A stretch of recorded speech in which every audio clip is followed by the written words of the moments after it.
1 Samuel 13. Saul was 30 years old when he became king, and he reigned over Israel 42 years. Saul chose 3,000 men from Israel.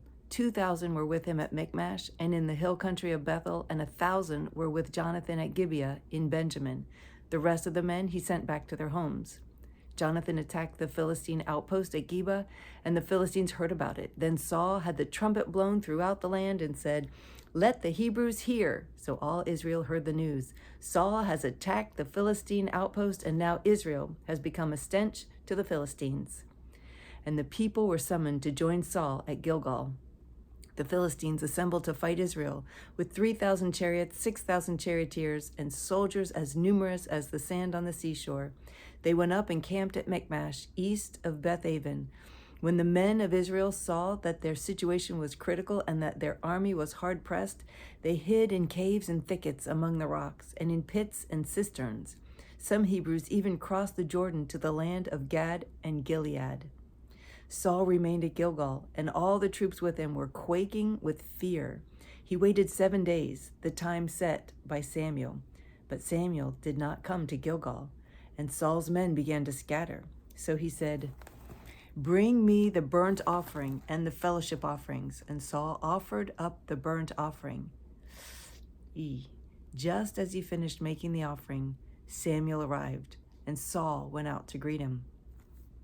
"What have you done?" asked Samuel. Saul replied, "When I saw that the men were scattering, and that you did not come at the set time, and that the Philistines were assembling at Michmash, I thought, now the Philistines will come down against me at Gilgal, and I have not sought the Lord's favor, so I felt compelled to offer the burnt offering." "You acted foolishly," Samuel said. "You have not kept the command the Lord your God gave you. If you had, he would have established your kingdom over Israel for all time. But now your kingdom will not endure. The Lord has sought out a man after his own heart and appointed him leader of his people, because you have not kept the Lord's command." Then Samuel left Gilgal and went up to Gibeah in Benjamin, and Saul counted the men who were with him. They numbered about 600. Saul and his son Jonathan and the men with them were staying at Gibeah in Benjamin, while the Philistines camped at Michmash. Raiding parties went out from the Philistine camp in 3 detachments. One turned toward Ophrah in the vicinity of Shual, another toward Beth Horon, and the third toward the borderland overlooking the valley of Zeboim, facing the desert. Not a blacksmith could be found in the whole land of Israel, because the Philistines had said, "Otherwise the Hebrews will make swords and spears." So all Israel went down to the Philistines to have their plowshares, mattocks, axes, and sickles sharpened.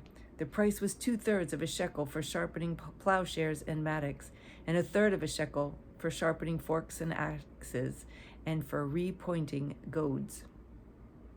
So on the day of the battle, not a soldier with Saul and Jonathan had a sword or a spear in his hand. Only Saul and his son Jonathan had them. 1 Samuel 14. Now a detachment of Philistines had gone out to the pass at Michmash. One day, Jonathan, son of Saul, said to the young man bearing his armor, "Come, let's go over to the Philistine outpost on the other side." But he did not tell his father. Saul was staying on the outskirts of Gibeah under the pomegranate tree in Migron. With him were about 600 men, among whom was Ahijah, who was wearing an ephod. He was a son of Ichabod's brother, Ahitub, son of Phinehas, the son of Eli, the Lord's priest in Shiloh. No one was aware that Jonathan had left. On each side of the pass that Jonathan intended to cross to reach the Philistine outpost was a cliff. One was called Bozez, the other Seneh. One cleft stood to the north toward Michmash, the other to the south toward Geba. Jonathan said to his young armor-bearer, "Come, let's go over to the outpost of those uncircumcised fellows. Perhaps the Lord will act in our behalf. Nothing can hinder the Lord from saving, whether by many or by few." "Do all that you have in mind," his armor-bearer said. "Go ahead, I'm with you heart and soul." Jonathan said, "Come then, we will cross over toward the men and let them see us. If they say to us, 'Wait there until we come to you,' we will stay where we are and not go up to them. But if they say, 'Come up to us,' we will climb up, because that will be our sign that the Lord has given them into our hands." So both of them showed themselves to the Philistine outpost. "Look," said the Philistines, "the Hebrews are crawling out of the holes they're hiding in." The men of the outpost shouted to Jonathan and his armor-bearer, "Come up to us, and we'll teach you a lesson." So Jonathan said to his armor-bearer, "Climb up after me. The Lord has given them into the hand of Israel." Jonathan climbed up using his hands and feet, with his armor-bearer right behind him. The Philistines fell before Jonathan, and his armor-bearer followed and killed behind him. In that first attack, Jonathan and his armor-bearer killed some 20 men in an area of about a half an acre. Then panic struck the whole army, those in the camp and field, and those in the outposts and raiding parties, and the ground shook. It was a panic sent by God. That's cool. Saul's lookouts at Gibeah in Benjamin saw the army melting away in all directions. Then Saul said to the men who were with him, "Muster the forces and see who has left us." When they did, it was Jonathan and his armor-bearer who were not there. Saul said to Ahijah, "Bring the ark of God." At that time, it was with the Israelites. While Saul was talking to the priest, the tumult in the Philistine camp increased more and more. So Saul said to the priest, "Withdraw your hand." Then Saul and all his men assembled and went to the battle. They found the Philistines in total confusion, striking each other with their swords.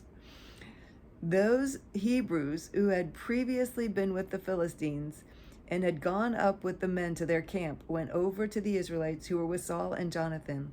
When all the Israelites who had hidden in the hill country of Ephraim heard that the Philistines were on the run, they joined the battle in hot pursuit. So the Lord rescued Israel that day, and the battle moved on beyond Beth-aven. Now the men of Israel were in distress that day, because Saul had bound the people under an oath, saying, "Cursed be any man who eats food before evening comes, before I have avenged myself on my enemies." So none of the troops tasted food. The entire army entered the woods, and there was honey on the ground. When they went into the woods, they saw the honey oozing out, yet no one put his hand to his mouth, because they feared the oath. But Jonathan had not heard that his father had bound the people by oath, so he reached out the end of his staff that was in his hand and dipped it into the honeycomb. He raised his hand to his mouth, and his eyes brightened. Then one of the soldiers told him, Your father bound the army under a strict oath, saying, 'Cursed be any man who eats food today.' That's why the men are faint." Jonathan said, "My father has made trouble for the country. See how my eyes brightened when I tasted a little of this honey? How much better it would have been if the men had eaten today some of the plunder they took from their enemies. Would not the slaughter of the Philistines have been even greater?" That day, after the Israelites had struck down the Philistines from Michmash to Ajalon, they were exhausted. They pounced on the plunder, and taking sheep, cattle, and calves, they butchered them on the ground and ate them together with the blood. Then someone said to Saul, "Look, the men are sinning against the Lord by eating meat that has blood in it." "You have broken faith," he said. "Roll a large stone over here at once." Then he said, "Go out among the men and tell them, 'Each of you bring me your cattle and sheep, and slaughter them here and eat them. Do not sin against the Lord by eating meat with blood still in it.'" So everyone brought his ox that night and slaughtered it there. Then Saul built an altar to the Lord. It was the first time he had done this. Saul said, "Let us go down after the Philistines by night and plunder them till dawn, and let us not leave one of them alive." "Do whatever seems best to you," they replied. But the priest said, "Let us inquire of God here." So Saul asked God, "Shall I go down after the Philistines? Will you give them into Israel's hand?" But God did not answer him that day. Saul therefore said, "Come here, all you who are leaders of the army, and let us find out what sin has been committed today. As surely as the Lord who rescues Israel lives, even if it lies with my son Jonathan, he must die. but not one of the men said a word. Saul said to all the Israelites, "You stand over there, I and Jonathan my son will stand over here." "Do what seems best to you," the men replied. Then Saul prayed to the Lord, the God of Israel, "Give me the right answer." And Jonathan and Saul were taken by lot, and the men were cleared. Saul said, "Cast the lot between me and Jonathan my son." And Jonathan was taken. Then Saul said to Jonathan, "Tell me what you have done." So Jonathan told him, "I merely tasted a little honey with the end of my staff, and now I must die?" Saul said, "May God deal with me, be it ever so severely, if you do not die, Jonathan." But the men said to Saul, "Should Jonathan die, he who has brought about this great deliverance in Israel? Never! As surely as the Lord lives, not a hair of his head will fall to the ground, for he did this today with God's help." So the men rescued Jonathan, and he was not put to death. Then Saul stopped pursuing the Philistines, and they withdrew to their own land. After Saul had assumed rule over Israel, he fought against their enemies on every side: Moab, the Ammonites, Edom, the kings of Zoab, and the Philistines. Wherever he turned, he inflicted punishment on them. He fought valiantly and defeated the Amalekites, delivering Israel from the hands of those who had plundered them. Saul's sons were Jonathan, Ishvi, Malchishua. The name of his older daughter was Merab, and that of his younger was Michal. His wife's name was Ahinoam, daughter of Ahimaaz. The name of the commander of Saul's army was Abner, son of Ner, and Ner was Saul's uncle. Saul's father Kish and Abner's father Ner were sons of Abiel. All the days of Saul there was bitter war with the Philistines, and whenever Saul saw a mighty or brave man, he took him into his service.